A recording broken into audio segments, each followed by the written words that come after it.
तर ह्या सिजनेबल भाज्यांपासून मी असं झणझणीत मिरचीचं मिक्स व्हेज लोणचं तयार केलं आहे आणि खूप टेस्टी झालं आहे ते।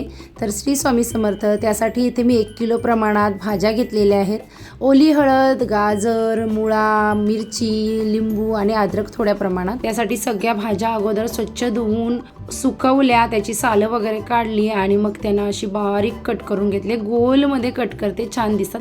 अद्रक मात्र असं पातळ उभं चिरून घेतले आणि सगळ्या भाज्या मी एका प्लास्टिक डब्यात काढून घेतल्यात आणि त्याच्यामध्ये मी साधारण अर्धी वाटी मीठ घातले आणि मग त्याच्यावर 2 लिंबू पिळून घेतल्यात, त्यांची सालं सुद्धा मी त्याच्याच मध्ये घातले आणि छान मिक्स करून घेणार। आता इथे हळद नाही घालणार कारण का ओली हळद आहे, त्यामुळे आता हा डब्बा रात्रभर मी तसाच ठेवला। सकाळी भाज्यांना जो पाणी सुटलेला ना तो चाळणीच्या साहाय्याने गाळून घेतलेला आहे। त्यानंतर एका पॅन मध्ये इथे मी धणे 2 चमचे, बडीशेप 1 चमचा, मोहरी डाळ 2 चमचे, कलोंजी 1 चमचा आणि मेथी दाणे आहेत ते 1 चमच्यापेक्षा कमी, त्याच्यामध्ये थोडं तेल घातले मी। त्यानंतर मोहरी डाळ, लाल मिरची पावडर, मीठ, मोहरी आणि हिंग आपल्याला फोडणीसाठी लागणार आहे। आता इथे मेथीदाणा मी तेलावर वेगळा परतून घेते कारण का मेथीदाणा कच्चा राहिला ना तर मग लोणचा बुळबुळीत होतो, त्यामुळे आपल्याला मेथीदाणा लालसर करायचा आहे आणि बाकीचा मसाला सुद्धा खमंग भाजायचा आहे। मेथीदाणा लालसर झाला का एकत्र करून मसाला खमंग भाजायचा आणि एका ताटामध्ये आपल्याला थंड होण्यासाठी तो साईडला ठेवून द्यायचा आहे। पूर्ण मसाला खरपूस भाजून झाल्यावर सुगंध येतो छान। त्यानंतर ना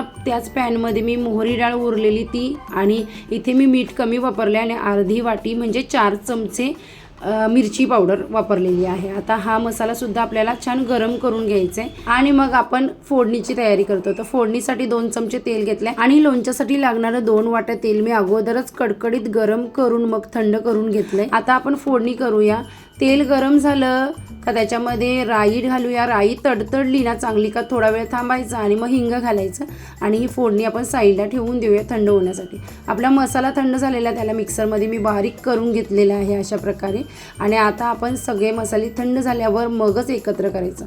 लोणचा खूप दिवस टिकावा असं आपल्याला वाटत असेल तर मग सगळे पदार्थ आहेत जिन्नस आपण वापरतो ते थंड झाल्याशिवाय लोणचा बनवायला घेऊ नये। आता थंड झालेला मसाला मी पूर्ण आपल्या कट केलेल्या भाज्यांमध्ये घालून घेते आणि मग त्यांना छान एकत्र एकजीव करायचं आणि मग आपण त्यांना बरणीमध्ये भरणार आहोत। आता लिंबूचं साल मी तसंच ठेवलेलं आहे आणि ही माझी लोणच्याची रेसिपी तुम्हाला आवडल्यास व्हिडिओला लाईक शेअर करा, चॅनेलला सबस्क्राईब फॉलो करायला विसरू नका। आता थंड झालेलं तेल बरणीमध्ये ओतून घेऊया आणि चमच्याच्या साहाय्याने प्रेस करून भाज्या अशा दाबून घेऊया बरणीमध्ये। त्यानंतर बरणीला कपडा बांधून आपण 1 दिवस ठेवू शकतो, दुसऱ्या दिवशी झाकण लावू शकतो। अगोदर तेलाचा अंदाज समजत नाही पण 2 दिवसांनी अशा प्रकारे तेल वर येतो आणि लोणचा 1 नंबर झाला। आपण भेटूया छानशा नेक्स्ट ब्लॉगमध्ये। आता बाय।